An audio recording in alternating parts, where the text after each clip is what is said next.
Librería Buena Prensa presenta.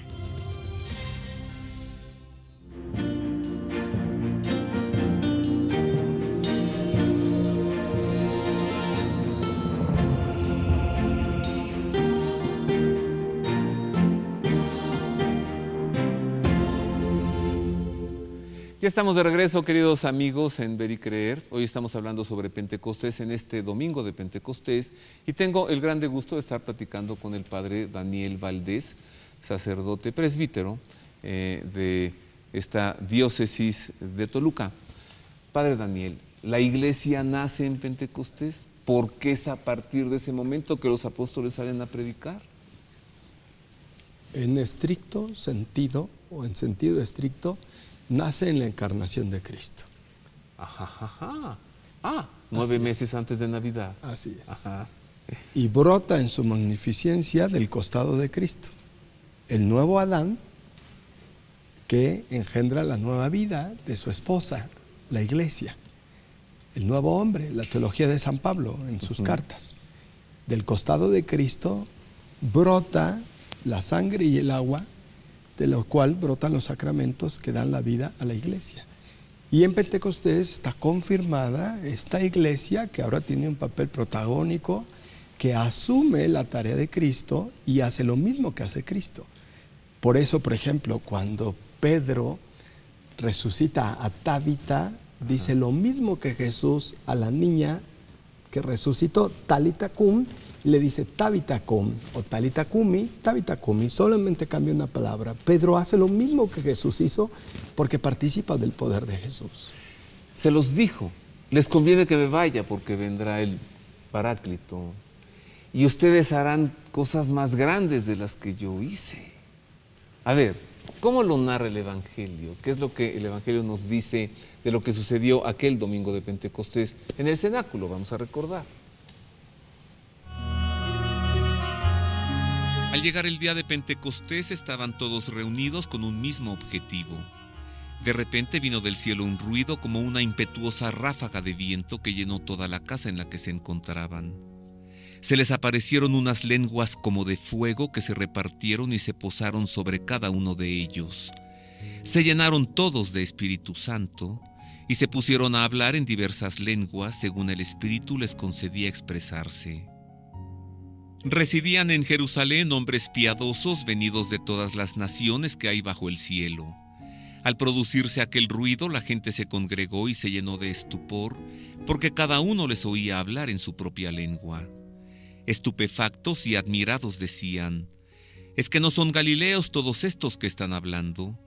Pues como cada uno de nosotros les oímos en nuestra propia lengua nativa.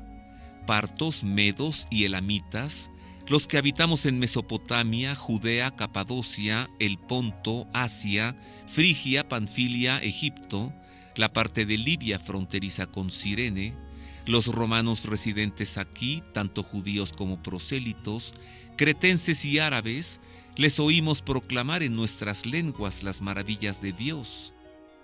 Todos estaban estupefactos y perplejos y se decían unos a otros: ¿qué significa esto?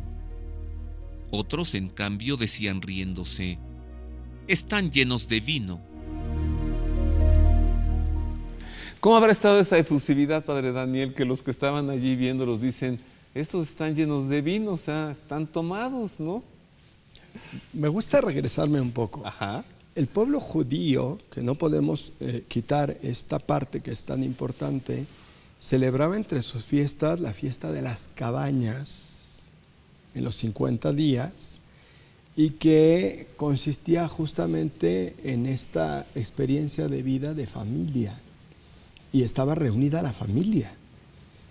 Aquí nos dice Hechos de los Apóstoles, que es obra de Lucas, que es la segunda parte del Evangelio, es parte del Evangelio de Lucas, solo que su novedad se llama Hechos de los Apóstoles, que estaban unas 120 personas reunidas en el cenáculo.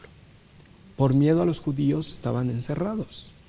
Sabemos que en algún momento Tomás salió el mismo día de la resurrección, porque ese día vino Jesús y no lo encontró. A los 8 días regresa y ya está, y acontece aquello que se hablaba en la resurrección. ¿Qué ocurre? Para Lucas, que es tan lógico, hay un primer Pentecostés. Cuando María dice, hágase, desciende el Espíritu Santo y concibe a su Hijo. Claro. María es la garantía de la presencia del Espíritu Santo, y ahora con los discípulos viene este nuevo hágase y desciende el Espíritu Santo, pero mientras tanto el resucitado, el que vive, durante estas 7 semanas los ha preparado, porque habían tenido miedo. ¿Cuánto tiempo había pasado? 50 días, no salían, estaban aterrados. Habían matado a su maestro. Así es. Si esto le hicieron al maestro, ¿qué se esperaban ellos? Si él era tan poderoso, ¿qué esperaban ellos? El responsable de esto es el Espíritu Santo. Como el responsable de la concepción del Hijo de Dios en el seno de María es el Espíritu Santo. El ángel se lo dijo, el Espíritu de Dios te cubrirá con su sombra y vas a engendrar en tu seno al Verbo. Así es. Que sean unas 120 personas es muy interesante porque no se han desprendido totalmente de la experiencia judía. Recordemos cómo los Hechos de los Apóstoles, desde el capítulo 1 al capítulo 5, nos cuenta el primer año de vida de la primitiva comunidad cristiana. De lunes a viernes subían al templo a las oraciones y a la enseñanza. Los sábados iban a la sinagoga y los domingos se reunían en las casas para la enseñanza y para la fracción del pan, que es el primer nombre de la Eucaristía, de la misa, de la acción de gracias, de la presencia de Jesús sacramentado entre ellos, con su cuerpo, su sangre, su humanidad, su divinidad. El número, que era el número de las sinagogas, la cajal, la reunión sagrada. Eclesia significa convocados, llamados, congregados. La congregación, que es un nombre que usan mucho nuestros hermanos cristianos no católicos, nosotros lo usamos poco, pero significa eso, convocados, llamados, congregados en el nombre del Señor. Esta iglesia que nace no solamente de estos hombres que tenían miedo, y que el Evangelio dice que las piadosas mujeres habían ido al sepulcro, es una condescendencia masculina, porque de piadosas no tenían nada. Valientes, valerosas mujeres. Se van a combinar estas personalidades. Y ahora viene el papel protagónico de Pedro, pero el responsable es el Espíritu Santo. Predica Pedro. Su primer sermón conmueve a 3,000 personas que vienen del Ponto, Frigia, Panfilia, de distintas regiones, y todos escuchaban en su lengua. Lo que llaman algunos el don de lenguas, pero que lo tergiversan y no voy a discutirlo. Es tan sencillo el don de lenguas del Espíritu Santo que es un mensaje tan claro que todo el mundo lo entiende. Claro, no se trata de que alguien no lo entienda. Así es. De eso hablaremos enseguida, de los dones, porque el Espíritu de Dios da dones a quien quiera. Y luego, ¿qué sucede con ello? Hacemos otra pausa. Es breve.